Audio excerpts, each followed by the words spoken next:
accidents, 3 of which the cars were totaled.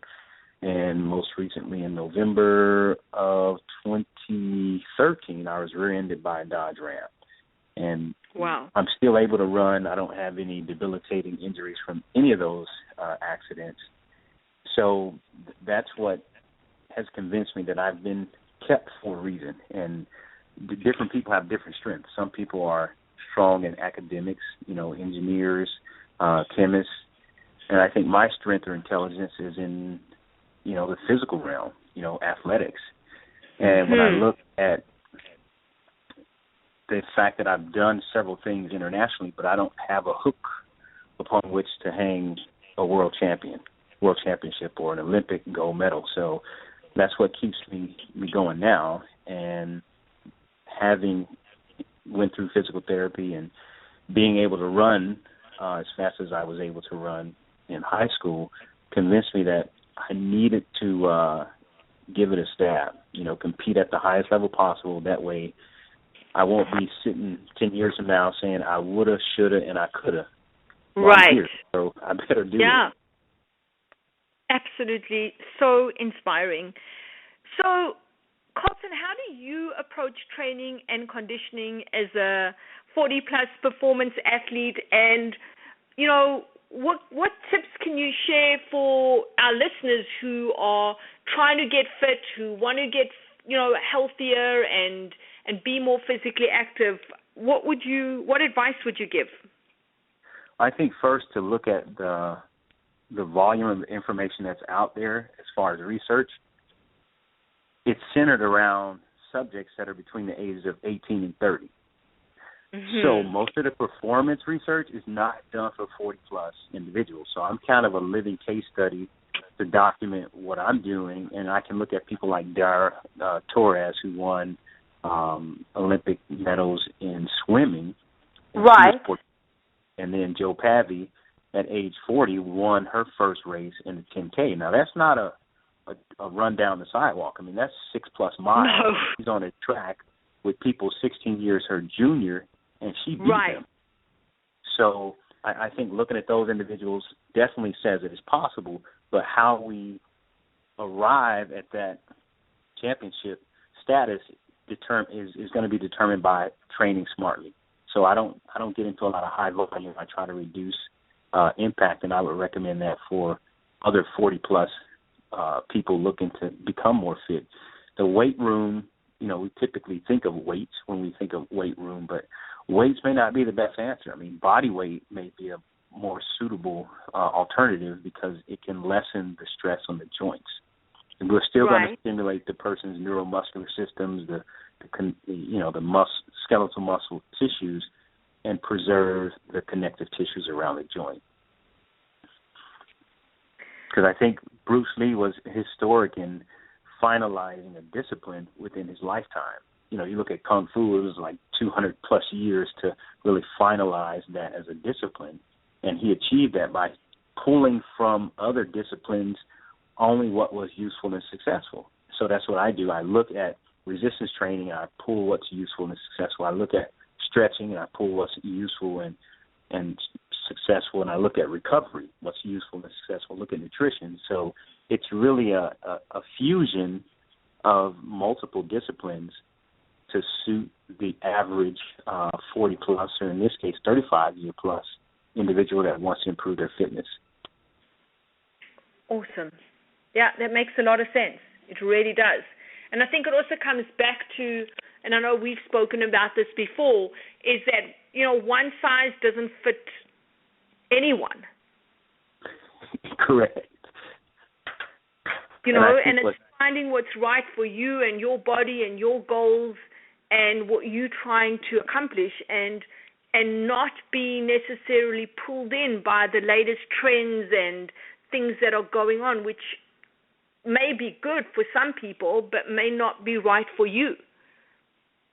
I think that comes upon what I would call a modern obscenity, and that's the ideal of thinking.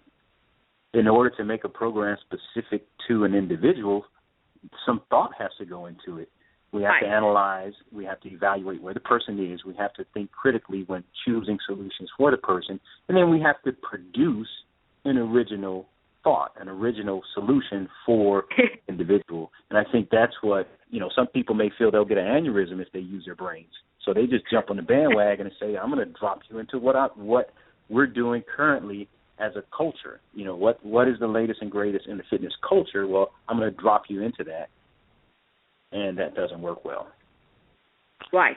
And I know you are so talented at that, not dropping people into the culture, but personalizing how you train them and how you work with them. And I noticed you use a lot of acronyms, and I was wondering if you could explain a couple. So 2 that I noticed was BEST, and the other one was SOE. So I'm not sure how you would or how you pronounce that. But what do those mean, and can you explain a little bit about them? Well, you pronounced it perfectly, so, because we reap what we sow. Okay. So when people sow into the sense of excitement, so S for sense, O for of, and E for excitement, they're going to reap the injuries that come with that. I mean, people who go to the hospital with problems in their elbows from CrossFit are met by medical professionals that have a term for that condition. But then they'll go back to their trainer, and the trainer will say it rarely happens. So if it rarely happens, how does the medical industry have a term to specifically describe what is going on? And so the other side of that is the science of exercise.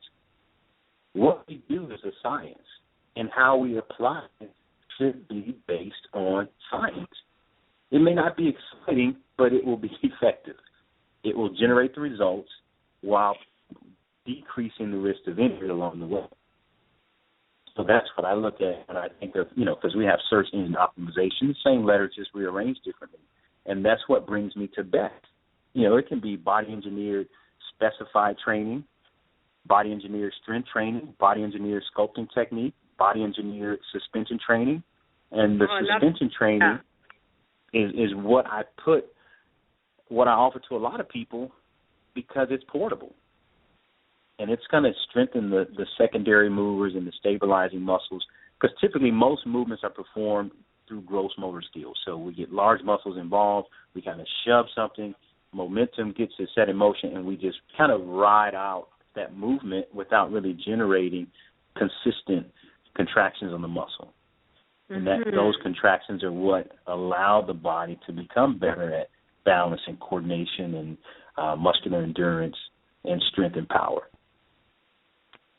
Yeah, awesome. So, I mean, I'm a sports addict, and I love sports. I participate, I watch. I'm obsessed with Wimbledon at the moment. Tennis was my sport growing up, and I'm just I so admire what you are doing right now and training for the Olympics, and I'm always fascinated with what goes into working towards a goal like that. So could you run us through what's a typical day for you in terms of training and plus grad school and everything else that you have going on? You just seem to be packing so much into your days, and I just love to get a snippet of what that's like and what it takes. Well, typically we get up at 4:45, 5 o'clock. We'll take the wife into work, and before that we get the dog walked and the litter box cleaned and the pets fed and the car packed with all my stuff. And And school's on Tuesday night, so Monday and Tuesday I really try to focus on school. Wednesday I kind of ease out of being in school. Thursday, Friday, and Saturday I do, most of my training. And if I take in a Wednesday, it's going to be something like swimming. So I'll run on a Thursday. And now that the Nationals are less than 3 weeks away, my long distance is kind of falling by the wayside. I'm working more on the track.